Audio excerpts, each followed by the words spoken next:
नमस्कार, मी Rajratna Jondhale. Top news मराठीमध्ये आपलं स्वागत. नाशिक जिल्ह्यातील त्र्यंबकेश्वर मधून एक धक्कादायक घटना पुढे आली. दारिद्र्यात सापडलेल्या एका कुटुंबानं स्वतःची 3 लहान मुलं विक्री केल्याचा संशय व्यक्त केला जातोय. तर या मुलांच्या आईने आता वेगळाच दावा केला असून मी माझ्या मुलांची विक्री केली नाही, तर परिस्थितीमुळे मी मुलं दत्तक दिली असा दावा आईने केलाय. पाहुयात हे संपूर्ण धक्कादायक प्रकरण नेमकं काय आहे.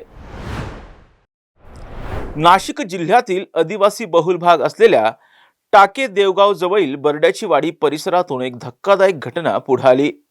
दारिद्र्यानं ग्रासलेल्या एका कुटुंबाकडूनच बालकांच्या विक्रीचा धक्कादायक संशय आता व्यक्त केला जातोय. टाके देवगाव जवळील बर्ड्याची वाडी येथील रहिवासी असलेल्या बच्चूबाई हंडोगे या महिलेनं आपल्या 12 अपत्यांपैकी 3 मुलांची विक्री केल्याचा संशय व्यक्त करण्यात आलाय. येथील आशा सेविकांच्या संबंधित महिलेच्या घरी देण्यात आलेल्या भेटीतून हा धक्कादायक प्रकार उघडकीस झाला. त्र्यंबकेश्वर येथील टाके देवगाव बर्ड्याची वाडी येथे हंडोगे कुटुंब राहतं. 2 महिन्यांपूर्वी या महिलेनं बाळाला जन्म दिला. नियमानुसार बाळाची माहिती घेण्यासाठी जेव्हा आशा सेविका घरी पोहोचल्या तेव्हा त्यांना बाळ घरात आढळलं नाही. याबद्दल विचारणा केली असता आई बच्चूबाईनं आम्ही बाळाला दूध पाजू शकत नाही म्हणून त्याला दुसऱ्याला दिलं असं तिनं कर्मचाऱ्यांसमोर सांगितलं. या घटनेनंतर सखोल माहिती घेतली असता महिलेनं यापूर्वी देखील आणखी 2 मुलांची विक्री केल्याचं किंवा अवैध पद्धतीनं हस्तांतर केल्याचा गंभीर संशय आता व्यक्त करण्यात आलाय. आम्ही मुलांची विक्री केलेली नाही, आमची परिस्थिती हलाखीची असल्यानं आम्ही आमच्या नातेवाईकांकडे मुलांना दत्तक दिलं असं स्पष्टीकरण आई बच्चूबाई हंडोगे यांनी दिलंय. पैसे वगैरे किती दिवसांचं बाळ होतं ते ते बाळ? 1.5 आता आशा सेविका पाहायला आल्या होत्या ते बाळ. ते बाळ दत्तक म्हणून दिले. हा. तर ते अर्पण म्हणून त्यांना दत्तक मी केलं. अंगावर पिया दूध नाही, आमची अपेक्षा नाही तेवढं दूध आणायची आणि पाजायची, ते करता पण येत नाही मला. त्या माहिती नाही करायचा दूध, मग त्याच्यामुळं मी दत्तक म्हणून दिला. ते कोणाला दिलंय?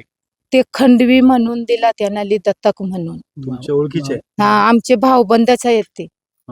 ते भाऊबंदात दिला. किती मुलं दत्तक दिलेत आतापर्यंत तुम्ही? 3 मुलं. आणि किती मुलं आहेत तुम्हाला? 12. मुलं किती तुम्हाला? 12 जण. 12 आहे. हे सगळे लहान मुलं तुम्ही दत्तक दिले? हो. काय कारण, का बरं? आमची परिस्थितीच ती अवघड आहे म्हणून आम्ही पियाला अंगावर नसत आहे त्याच्यामुळे ते दिले आम्ही. तुम्हाला मुली किती आहेत आणि मुलं किती आहेत?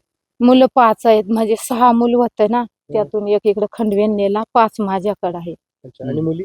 मुली 6 जणी. आणि त्या कुठे? दोघी लग्न झालाय दोघींचा आणि एक माझ्याकडे आहे.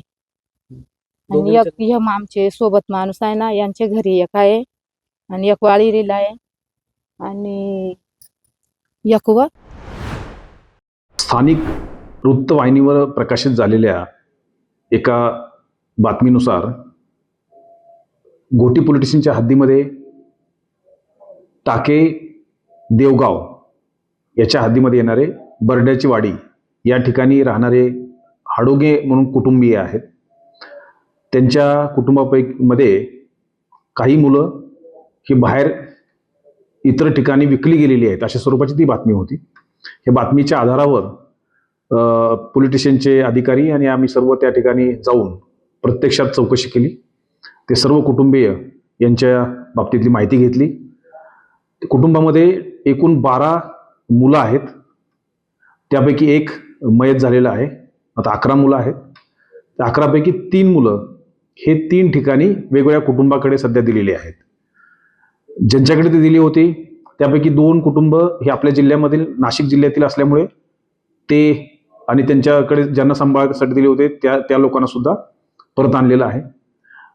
एक जे ठाणे ग्रामीणच्या हद्दीमध्ये होतं त्यांनाही रात्रीच घेऊन आलेलो आहोत. आणि आता संपूर्ण कुटुंबीय 11 मुलं, आई वडील आणि 3 मुलं ज्यांच्याकडे दिलेली होती ते सर्व हे आमच्या घोटी पोलीस स्टेशनला आहेत.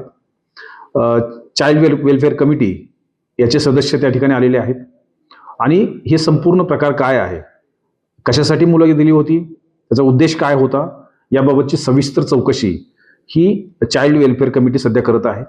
त्यांच्या चौकशीनंतर जो अहवाल प्राप्त होईल त्यानुसार पुढील कारवाई करत आहोत.